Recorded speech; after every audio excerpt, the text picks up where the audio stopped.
I think it'll be a real good fight. I'm just picking David Lemieux late stoppage. I want to say rounds. I want to say 9, 10, 11, somewhere around there. Gabe Rosado is extremely tough. He's resilient. He wants to keep fighting. That's his mentality. He has that tough Philly mentality. And I think another problem for Gabe Rosado is he has bad cuts. He cuts easy. You know what I mean? And just like muscle memory, if you work out and you start working out for 2, 3 months, you can go back to the gym and you might not be able to lift the same amount of plates that you were lifting, but your body retains muscle memory, and then you're gonna be able to. It's not like you're starting from square one. You know what I mean? You can't wait 2 years or something, but if you waited a couple months and went back to the gym, you still retain muscle memory just from going through the motions and actively working out. Same thing in boxing. If somebody scars and you have scar tissue, so if you cut bad, it's like you have scar tissue, and it's easier. Your body remembers that. So Gabe Rosado, his face was bloody, a bloody mess versus Triple G. In the fight with Peter Quillen, he had a nasty cut. That's all scar tissue.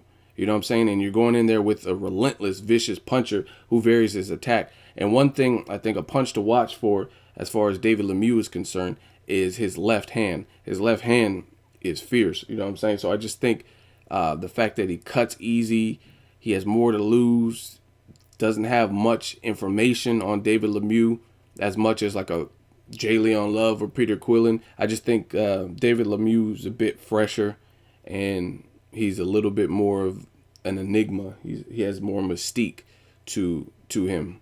A lot of people, I seen comments where they were saying, "Oh, he looks scared. He looks shook," at the post-fight or the pre-fight shit, the conference where he was speaking. I didn't really see much, you know what I mean? And I don't even trip off stuff like that. I trip off of body language to a degree, but some people just aren't good public speakers. This motherfucker's not Obama, you know what I'm saying? He's not going to be the best speaker necessarily, but fighting is his game. That's what he knows how to do. But come fight night, that's what he knows how to do. So I don't really worry about him. I don't think he's afraid, so to speak.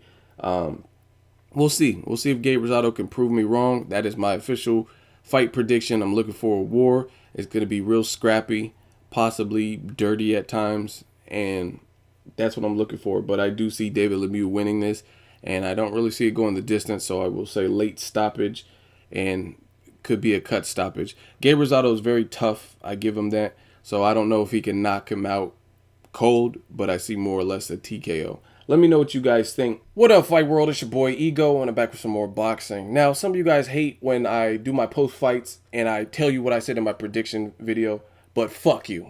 Because y'all are the same motherfuckers. If I get a prediction wrong or slightly wrong, you'd be the same ones and the first ones to comment. So, fuck you. Anyway, you guys heard what I had to say on my official prediction video, and it looks like I got another one right. I know some of you guys are mad. You don't want to see me get predictions right, or you want my prediction streak to end. But just face it, I know boxing. Now, about the fight, it was a good fight. I have to start off, I'm not just here to brag and gloat that I got a prediction right, another one in a row. But Gabe Rosado has the heart the size of Philly. This motherfucker is tough. And I told you that in the prediction video. So salute to him. It just wasn't his night. I told you that David Lemieux was a bit fresher. Gabe Rosado, as much as I appreciate his fighter mentality, he's a true fighter. He's a Philly tough fighter, and he'll fight anybody. I truly believe that. He's not afraid. I told you in my prediction video, he was supposed to fight Triple G, his first fight at 160 at a catchweight. But he said, X-nay the catchweight. I want to fight him at this natural weight, so when I win, there's no excuses. Even though he didn't win, that was his mentality, and I told you that. But unfortunately, that plays against you in the long run with your, depending on what style you have, if you have that type of style. Because as much bodies as you have on your resume, you've been through wars. You know what I'm saying? I can think of countless wars. He's been in a fight with Angulo, a big puncher. Triple G, a huge puncher. Now David Lemieux. Before that, Jay Leon Love, Peter Quillen. No matter where you rate these guys, it's still punishment. It's still competitive fights and that kind of stuff. And then he fought the Charlo brother as well. So I told you David Lemieux, in my opinion, was a bit fresher, and he showed that. He looked very dominant. I thought he looked very beastie. I even told you guys what punch to watch out for, and I'm going to start doing that in my prediction videos. I told you that left. His left is fucking killer. And David Lemieux looked real good. He definitely added some excitement, in my opinion, to the middleweight division. A lot of people, when I was making my prediction, were actually going against me. They're like, oh, I normally side with you on your predictions, but Gabe Rosado got this. He's taller, he's bigger, he has more experience. And I couldn't dispute any of that, because if you look at it on paper, you look at his height, he is bigger and taller, and he does have a better resume. But something told me that David Lemieux was going to win this fight.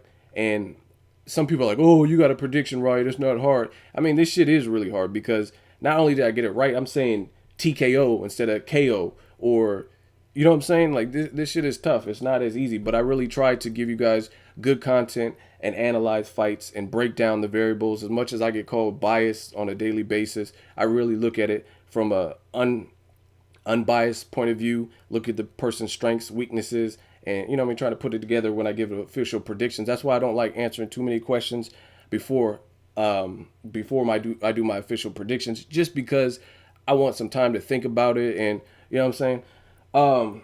I thought David Lemieux looked good, though. He looked every bit of the puncher that he's been feared for. Obviously, Gabe Rosado doesn't have a glass chin like Fernando Guerrero, so even though he got knocked down, he fought back. I thought Gabe Rosado looked pretty slick in spots. He has that kind of Philly. You know, you could tell he's done some work in training camps with Bernard Hopkins. He was moving good. He looked real smooth and swift. He made David Lemieux work and focus to cut off the ring. There was actually even a round late where David Lemieux looked like he took the round off. His offense slowed down. Some people thought he was gassing out. And that's another thing in my prediction. A lot of you guys were picking against David Lemieux, saying that he gassed out in previous fights or he got stopped by Marco Antonio Rubio. But you got to look at certain variables. Marco Antonio Rubio is a puncher. Despite what happened in the Triple G fight, he has a very high KO percentage. You have to look it up. You know what I mean? Go to BoxRec and look it up. It was a good fight. Like I said, it was a war, which is what I put in the thumbnail picture for that particular fight. I was definitely entertained. Gabe Rosado again showed heart, but like I said, with the scar tissue, the wars he's been in, that would come back to haunt him, and that's pretty much what happened. They were drilling him and grilling him each and every round before the start of the round. They're like, time! And they were checking on him to make sure his eye was suitable to continue fighting. And like I said, I didn't see him getting knocked out, more or less a stoppage, and that's because the dude has mad heart. He's very courageous, and it was a good time. So I'm looking forward to it. I would love to see David Lemieux versus Triple G, David Lemieux versus Peter Quillen, really any of the top guys. I think he's trying to make his name bigger in the States, so I'm all for it. I did think he looked good. His stamina looked improved, and I told you he had made some tweaks in his training camp since his loss to Marco Antonio Rubio, and it looks like they possibly are working better nutritional plan, better stamina, and he looked pretty vicious tonight. Gabe Rosado post-fight, he was like, oh, I thought I could do better, but I was seeing triples or something, and that's just a fighter's pride. He was getting dominated, in my opinion. He made it competitive. One of the rounds, I think round 4, you could put it up there easily with a round of the year candidate. I think it was round 4. Don't quote me on it. It was just a very exciting round, back and forth action. And this fight was what I expected. Explosive, good time, where Gabe Rosado just came up short. You know what I mean? So let me know what you guys thought of my prediction. What do you think of my post-fight? What did you think of the fight itself? And what do you think what's next for David Lemieux? Let me know what you guys think. Make sure you like my video as always. Hate, comment, or subscribe. Till next video, it's Ego signing off.